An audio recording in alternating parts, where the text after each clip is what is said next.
I look at it as an opportunity for our governance institutions.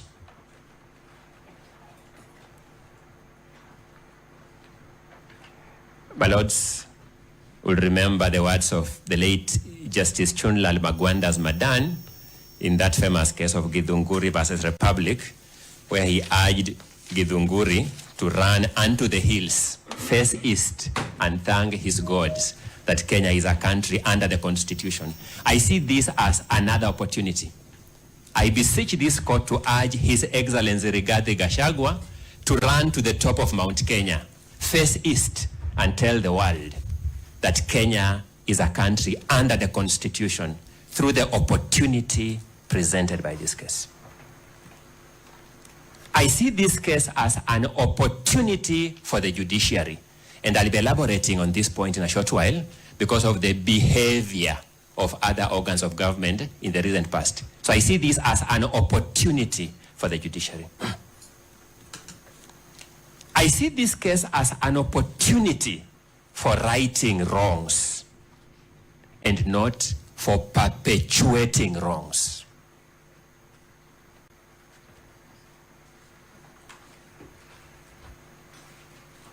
I have had the privilege of participating in these proceedings from the National Assembly, through the Senate, through this court. And I thank God and thank my client for that, because out of 50 million Kenyans, I have done nothing special to deserve this opportunity, but this somehow fate has conspired to give me an opportunity to participate and witness these events from the front benches. What this case has taught me is just how perilous we stand as a country if we depend on our legislative and executive institutions, and very recently, our constitutional commissions. Our remaining beacon of hope, my lords and my lady, is this judiciary. I have one question for you, my lords, my ladies. Will you drop the ball, or will you hold the ball to the finish line? A brief history of what you will find in our amended petition, by way of paraphrasing, is that on 18th October 2024, this country witnessed an unprecedented hurry by our executive, legislative organs, and our constitutional commissions to beat our constitutional order. I'll demonstrate this shortly. On that day, 18th October 2024, we witnessed an unprecedented hurry. In fact, I would have thought, speaking for myself, that our country has become super efficient. But I discovered that no, we were still waiting long to get our national IDs. We were still waiting long to get our passports. We were still queuing for long in our hospitals for health services. That this unprecedented hurry was for a specified project to beat our constitutional order. And why do I demonstrate this? A process for which the Constitution of Kenya prescribes 74 days at Article 149, Clause 1 of the Constitution was truncated and executed in less than 6 hours. Clearly, we may have varying definitions of the word hurry, but we can build consensus that this one is undisputedly unprecedented hurry. Why did the makers of our Constitution prescribe 74 days maximum in Article 149, Clause 1? Different analysts may give it different interpretations. I beseech you to find whatever the scope of interpretations, the following will fit into them. Number one, it must have been to give the process optimum transparency.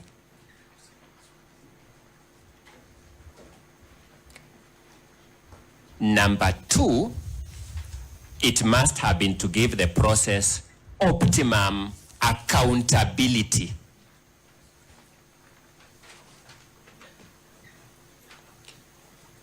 Number three, it must have been to give the process procedural fairness.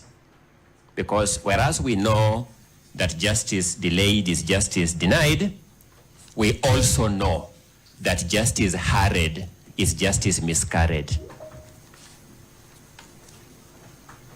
And finally, it must also have been to give public participation in the process under Article 149, Clause 1, some chance.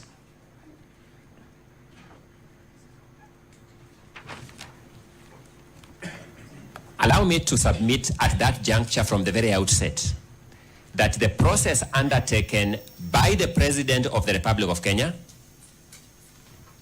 by the Ethics and Anti-Corruption Commission, which was mentioned in the President's communique to Parliament, to the National Assembly, by the IEBC, that was also included in the President's communique to the National Assembly, and by the National Assembly itself, did not even pretend to have an iota of public participation.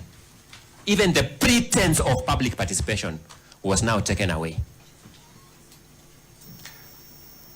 Between 1st October and 17th October, the process between 1st October, when a notice of motion was given in the National Assembly, to 17th October, when a resolution was taken by the Senate, had pretenses. That will demonstrate. The process on 18th October, buoyed by any lack of checks, buoyed by the fact that any attempt at checking the institutions had not yielded fruit, now they became brazen. They now undertook a process on 18th October, now completely without any pretense of public participation. There is no single Kenyan who was given a chance to ever say what their take is on Honorable Kithure Kindiki, my law lecturer of yesteryears and a fundamental scholar, my good people. No Kenyan was given a chance to give any thought on whether or not he is suitable to be deputy president. No member of the public, no memoranda was received, no meeting was called anywhere for anyone to give any thoughts. No email address was given to be crushed by Kenyans, as we now know Kenyans can do it. Completely, no pretense at public participation. I'm emphasizing these points, my lords and my lady, to demonstrate the point I made earlier, that we have now been taught how perilous it is for us to rely on our executive institutions and our legislative institutions and our constitutional commissions as defenders of our constitution. We are now left with only one institution, this judiciary. I don't know where that noise is from within here. Thank you. If they are doing renovations, they may be told that this is so important a day for renovations. We may defer them to another day. And let's face it. Let's face it. The process of 18th October 2024 took 6 hours as a deliberate scheme to defeat each of the principles and values of good governance I have alluded to: transparency, accountability, procedural fairness, and public participation. Who did these violations? We are also here to call people to account. Who did it? Between the time we left Senate around midnight, between the time Senate closed business around midnight of 17th October 2024, and the time we woke up to the presidential communique of 18th October 2024, in that night, the Bishop Oginde-led Ethics and Anti-Corruption Commission is documented in the President's memorandum to have received, processed, and given a clearance to Honorable Kithure Kindiki. That night.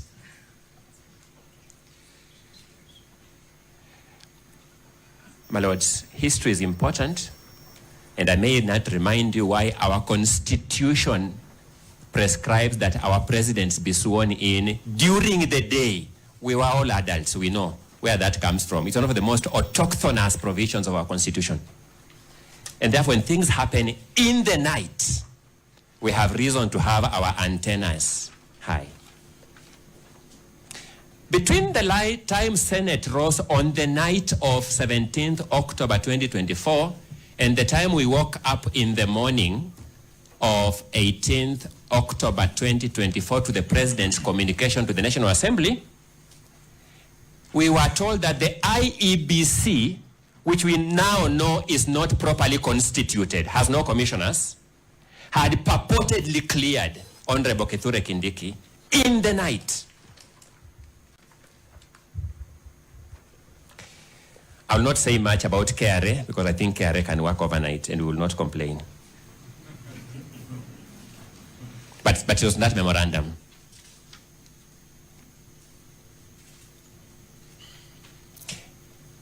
The other culprit was the President himself. The President of the Republic of Kenya undertook these clearances overnight and in the morning had a clear proofread memorandum. Exceptional efficiency, we celebrate that. To Parliament. Then the National Assembly itself. Now this is curious. The National Assembly itself had called a sitting prior to the resolution of the Senate. The sitting was called prior to the resolution of the Senate.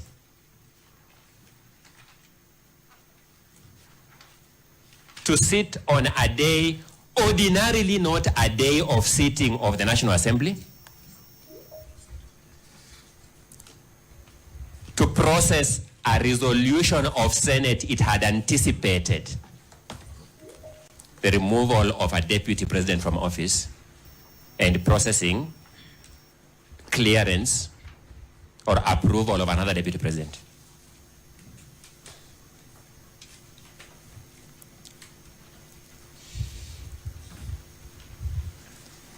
We sit here as judges, we sit here as court assistants, we sit here as advocates representing various parties.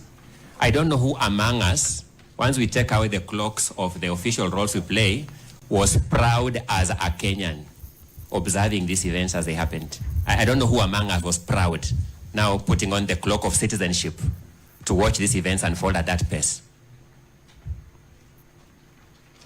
Fortunately for us, my lords, my ladies, we have a judiciary of Honorable Richard Mwongo that arrested this process in its tracks to give the Constitution a chance to roar.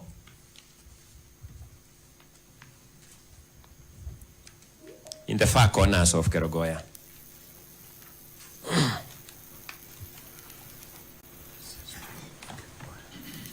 Fortunately for us, we have the judiciary of Honorable Chacha Mwita, His Lordship, that arrested this process to give the Constitution a chance.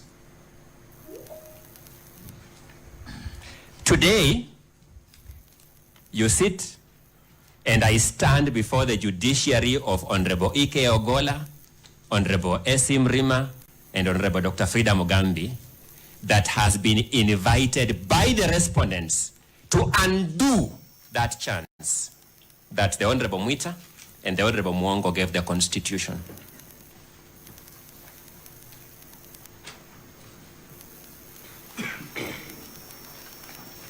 We don't begrudge them for that invitation.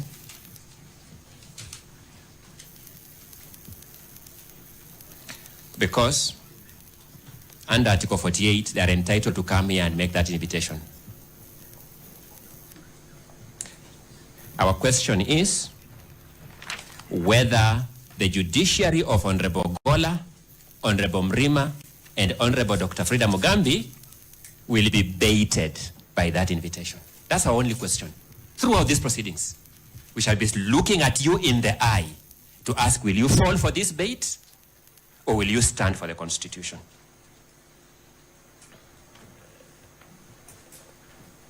Having laid out our broad attitudinal view of this matter, allow me to address you now on the law and the jurisprudence of conservatory orders.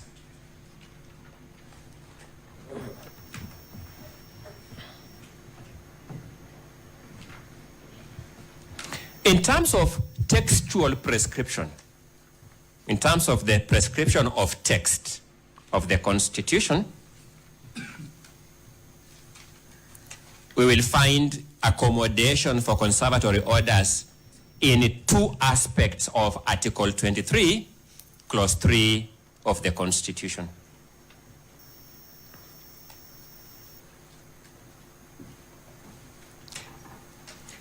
Article 23, Clause 3 says, in any proceedings brought under Article 22, a court may grant appropriate relief.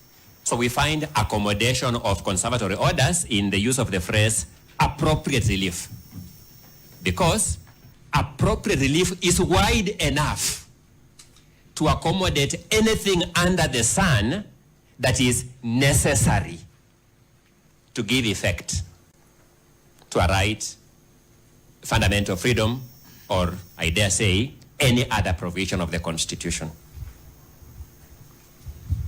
The second accommodation is in paragraph C of Clause 3 of Article 23, which says, in any proceedings brought under Article 22, a court may grant appropriate relief, including, say, a conservatory order, expressly.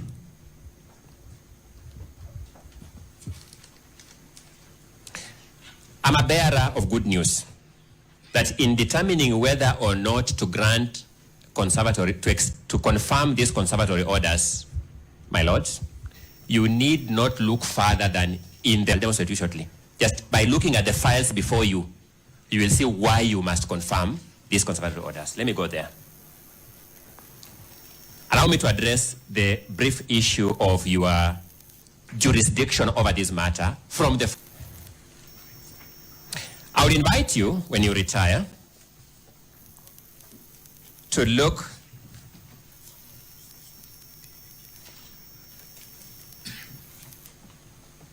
at the ruling of your brother, Justice Mwita, of 15th October 2024 in petition number 550 of 2024.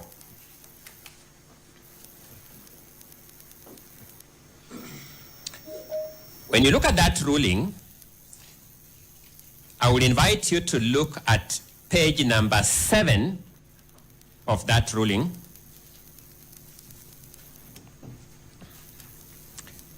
There is a paragraph 7. The way that ruling was processed was that each theme the judge addressed it by beginning with paragraph 1 to the last, then another theme, paragraph 1. So you'll see a lot of paragraphs 1, 2, 3, then it ends, and you begin paragraph 1 again. So you look at the paragraph 7 at page 7 of that ruling of Chacha Mwita in petition number 550 of 2024. For the benefit of this court, for the benefit of everybody who is listening, Honorable Chacha Mwita said the following things at paragraph 7, that the petitioner also argues that constitutional imperatives in conducting public participation were not met. The claim falls within the scheme of Article 165.3 so that this court has jurisdiction to interrogate whether any of constitutional processes said to have been conducted under its authority met the constitutional threshold. The judge has already established that the argument on public participation raised by the petitioners falls within the jurisdiction of this court under Article 165, Clause 3.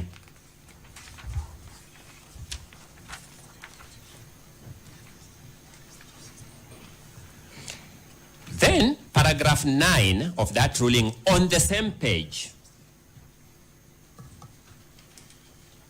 Justice Chacha Mwita holds, first he observes that the first respondent has pushed an argument that this court has no jurisdiction to hear a matter arising from impeachment of the president or deputy president on the basis of Article 165(3)(c).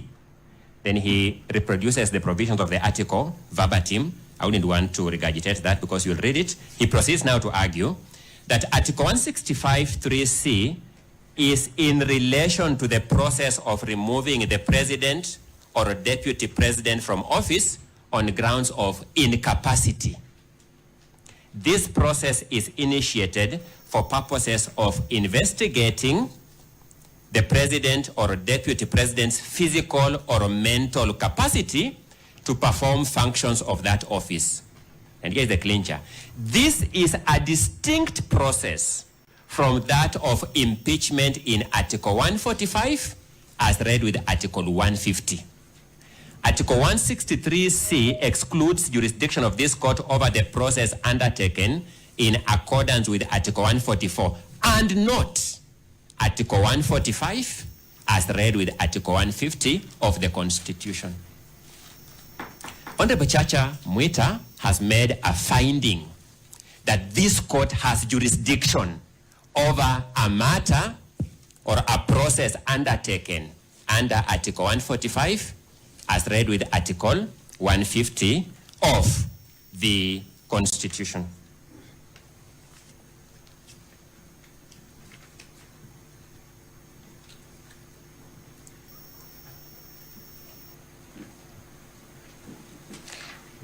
If you turn to page 9 of that same ruling,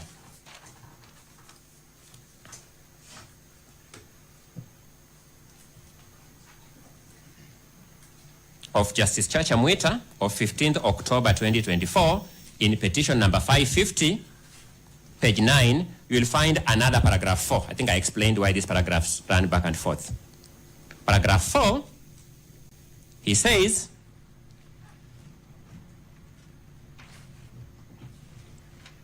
I'll read paragraph 4 and 5, so for full effect.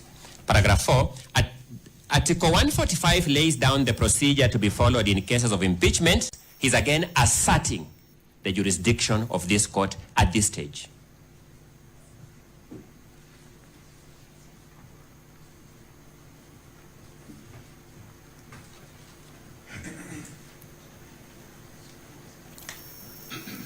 Then, I would also invite you to look at at page 10 of that same ruling. At that same ruling. And this is the clearest warning that Justice Chacha Mwita was sending to the National Executive and the National Legislative Institutions Parliament. At paragraph 9 on page 10, he observes, in other words, constitutional processes are not about dashing to the finishing line, which is what they were doing. It's not about that. They were being told what you are doing is child's play. And we are not here about child's play, we are here about the Constitution. He says they have constitutional imperatives that must be complied with. And if not, such infractions will not be out of reach of our Constitution. He completes by saying, where there is an allegation that fundamental imperatives in the Constitution have not been complied with, which is the allegation that you have before you, my lords, my lady, the affected person, my client, His Excellency Rigathi Gachagua, has recourse to court, and the court will have to determine whether the state organ complied with the Constitution or the law. Has recourse to court. I began by saying we need not look further than in the files before you to assert that these orders have been confirmed, and I'm beginning by confronting the unfortunate allegation of lack of jurisdiction that has been filed on behalf of the person who was nominated to be the deputy president and who is supposed to uphold the Constitution. At paragraph 10, he gives the most enduring philosophical statement of page 10, paragraph 10, page 10. In that respect, our Constitution offers both hope and promise. Hope that the institutions it has established will comply with its fundamental principles. We now know that that was hope against hope. And promise that the Constitution is supreme, and any act or omission in contravention of the Constitution is invalid. In other words, it does not matter how far the process may have gone, since no action is beyond the reach of our Constitution. My lords, I want to speak the truth here. In the face of these pre-existing rulings in these files, you will hear arguments here of non-justiciability of this dispute, political question doctrines, things that have been fished in a cut and paste manner from old American jurisprudence into a transformative constitution of the 21st century. I mean, that's unfortunate. I am hoping that once I'm done with this, those who came to court carrying those arguments of political question doctrine, non-justiciability, will find favor in abandoning them to save us some time. At the same page 10, you'll find another paragraph 1. I tell you the judge was starting paragraph 1 at every new issue.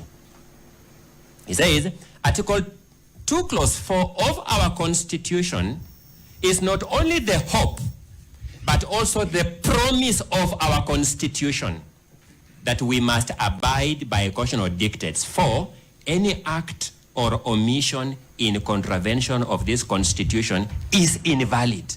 That's what the judge is telling us.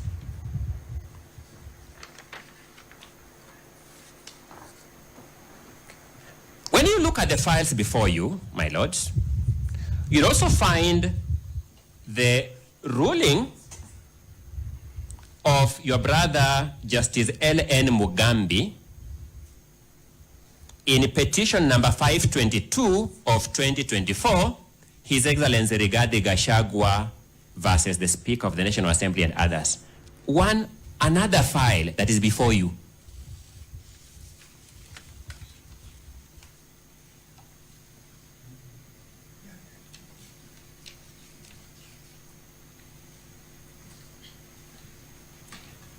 At page 9 of that ruling, you will find paragraph number 34. In that paragraph, the judge observes, and that was when he was delivering the ruling to send this file to the Chief Justice to empanel the three of you to sit. He says, Article 165, Clause 3, Paragraph B or D of the Constitution has been delineated by Article 165, Clause 4 as constituting areas from which substantial questions of law might arise to require composition of a bench. He then goes ahead and reproduces Article 165, Clause 3, B and D. He's saying, before he sends this file to the Chief Justice to empanel a bench, he must satisfy himself that the dispute in question falls within Article 165, Clause 3, Paragraph B or D. And he made the determination that the dispute falls within Paragraph 165, Clause 3, Article 165, Clause 3, Paragraph B and D, and send the file to the Chief Justice to empanel the three of you. The three of you are sitting on this bench on a finding that the court has jurisdiction.